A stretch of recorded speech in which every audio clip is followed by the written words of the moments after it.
बिस्मिल्लाहिर्रहमानिर्रहीम। अस्सलाम वालेकुम व्यूअर्स, AR फूड्स में मैं आपको वेलकम करती हूँ। आज मैं आपको बताऊँगी तवा साफ़ करने का तरीका। ये देखें, ये मेरा तवा है। ये यहाँ से इतना गंदा हो रहा है कि इसको अगर मैं छुरी से इस तरीके से खुरचूँ, ये देखें इसके ऊपर से कितनी ज़्यादा ये यहाँ से चिकनाहट उतर रही है।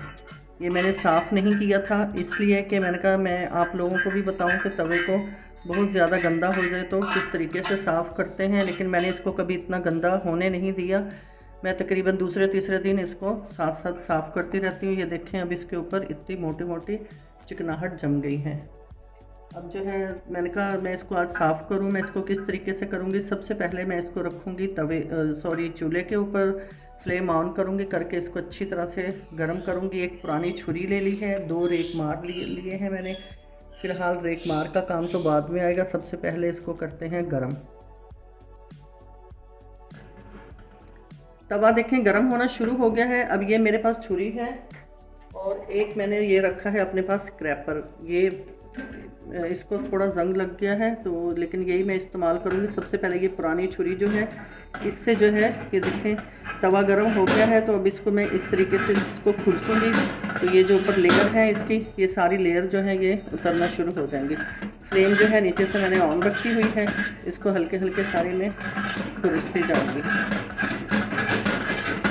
इसलिए कि ये नोक वाली है। साथ इसको मैं स्क्रैपर से भी खुरच के देखती हूँ, अगर इससे खुरच जाए। ये देखें, इससे भी बहुत अच्छे से ये उतर रहा है। इसको मैं चूल्हा जलाई रखूँगी और इसको मैं इस तरीके से सारा खुरच के दिखाती हूँ आपको। इसके ऊपर से कितनी ज़्यादा चिकनाहट उतरेगी। ये देखें, इसको मैंने इतना ज़्यादा खुरचा है कि ये मैंने प्लेट रखी है पास। ये इतना सारा इसके ऊपर से जला हुआ घी वगैरह सब चीज़ें ये उतरी हैं। फ्लेम जो है मैंने कर दिया है ऑफ, और तवा जो है अब देखें इसकी सारी जो है ऊपर से जो इसके तय जम गई थी वो सारी उतर गई है। अब इसको मैं उल्टा करूँगी। चूल्हा ख़राब हो गया है, मसला नहीं है, ये जल्दी साफ़ हो जाएगा। ये सिर्फ इस जगह पे है, ये जो है ये भी मैं इसी तरीके से खुरचूँगी। खुरच के ये भी सारा मैं ऊपर से उतार दूँगी। ये वाला ये देखिए कितनी आसानी से ये भी खुरच हो गया है। चूल्हा बंद करके तवे को जो है मैं यहाँ अलग से ले आई हूँ और ये काफ़ी अब ठंडा हो गया है। लेकिन अभी भी मैंने इसको ऊपर से थोड़ा थोड़ा गर्म है, हाथ नहीं लग रहा। अभी भी मैंने इसको खुरचा है, ये काफ़ी सारा अभी भी ऊपर से इसके ऊपर से ये जला हुआ जो है ये उतरा है, ये घी वगैरह का सारा। और अब इसको मैं दोबारा से अच्छी तरह से और खुरचूँगी। और नीचे से जो है, नीचे से भी यहाँ से थोड़ा सा ख़राब हो गया था, ये भी सारा मैंने साफ़ कर लिया है। और अब इसको दोबारा से मैं इसको अच्छी तरह से इससे दोबारा अच्छी तरह से रगड़ूंगी, ताकि जो इसमें थोड़ा बहुत जो रह गया है वो भी सारा उतर जाए। अब इसके ऊपर थोड़ा सा मैं डालूंगी पानी, इतना सा। और ये मेरे पास है विम, ये इसके ऊपर डालूंगी। डाल के और इसको मैं अब ये मेरे पास जो है रेक मार, इससे मैं अच्छी तरह से इसको रगड़ूंगी। इससे भी बहुत जल्दी तवा साफ़ हो जाता है। और जो पराठे वगैरह बनाते हैं होटलों पे, वो भी इसी से रेक मार से ही तवे को साफ़ करते हैं।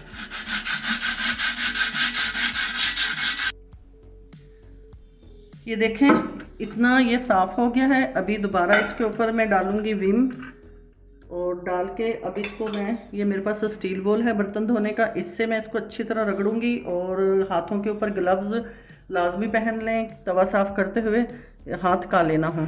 और अब इसको मैं इस तरीके से इसको अच्छी तरह से इसको ज़ोर लगा के इसको मैं अच्छी तरह दोबारा इसको रगड़ रगड़ के साफ़ करूँगी।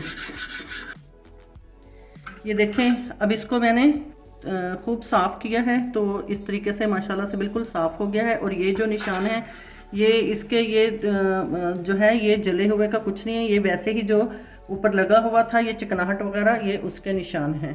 अब ये इसकी रह गई है डंडी। इसको डंडी को साफ़ करने का तरीका बताऊंगी। ऐसे स्टील वो लेके इसको हल्का हल्का पानी से गीला करके इसको अच्छे तरीके से यूं करके आप करेंगे, इसके ऊपर जो मैल चिकनाई लगी हुई है वो भी साफ़ हो जाएगी। और इसको साफ़ करने के बाद इसके ऊपर मेरे पास ये काला तेल है, ये दुकान से मिल जाता है जहाँ से झाड़ू पोछे वगैरह मिलते हैं।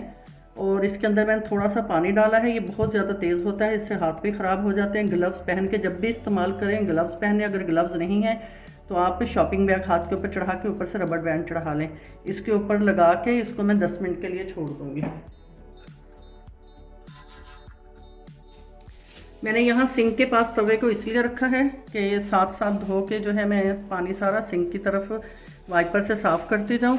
और अगर आपके पास ऐसी जगह नहीं है तो आप जहाँ भी रखें नीचे कपड़ा पुराना बिछा लें, ताकि जगह जो है वो ख़राब ना हो। ये देखें माशाल्लाह से बिल्कुल साफ़ हो गया है, बिल्कुल डन है। और ये जो ऊपर निशान है, पहले भी मैंने बताया है कि ये बिल्कुल साफ़ नहीं होंगे, ये इसके अपने ही जो थे जहाँ जहाँ जला वो ज़्यादा वो लगी हुई थी चिकनाहट वगैरह मोटी तय, उसके नीचे से निशान हैं। ये काफ़ी मैंने साफ़ किया है लेकिन ये साफ़ नहीं हुआ। अब मेरे पास ये जो मैं आपसे कह रही हूँ काला तेल, ये मैं डालूँगी। डाल के इसको मैं लगा के 10 मिनट के लिए छोड़ दूँगी। अगर आप ये जब भी इस्तेमाल करें प्लीज़। ये मैंने 3 ग्लव्स इस्तेमाल किए हैं, तीनों फट गए हैं। अब मैंने इसके हाथ के ऊपर शॉपिंग बैग डाला है, ऊपर से मैंने रबर बैंड डाल लिया ताकि हाथ ख़राब ना हो। इससे स्किन जो है ख़राब होती है, इसलिए इसके अंदर मैंने पानी डाल के रखा था। अब इस तरीके से इसको लगाऊंगी, लगा के मैं इसको छोड़ दूंगी 10 मिनट के लिए। 10 मिनट के बाद साफ़ करके फिर मैं आपको दिखाऊंगी। काला तेल लगे हुए तवे को 10 मिनट हो गए हैं। अब ये देखें, इसको मैं अच्छी तरह से दोबारा इसको थोड़ा सा मांज के इसको दोबारा से वॉश करती हूँ। और फिर देखें, ये मैं हाथ से आपको करके दिखाती हूँ। माशाल्लाह से बिल्कुल नीट हो गया है, साफ़ हो गया है। अब मैं इसको धो के लाती हूँ।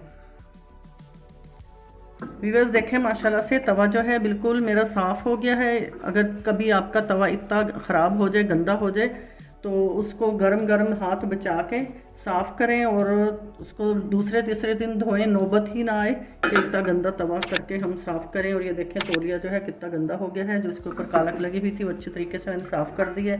और जो डंडी है इसको भी अच्छे तरीके से सारा मैंने, ये देखें, इसको भी साफ़ कर दिया है स्कॉच ब्राइट से रगड़ के। और बैक भी इसकी बहुत अच्छे से साफ़ हो गई है।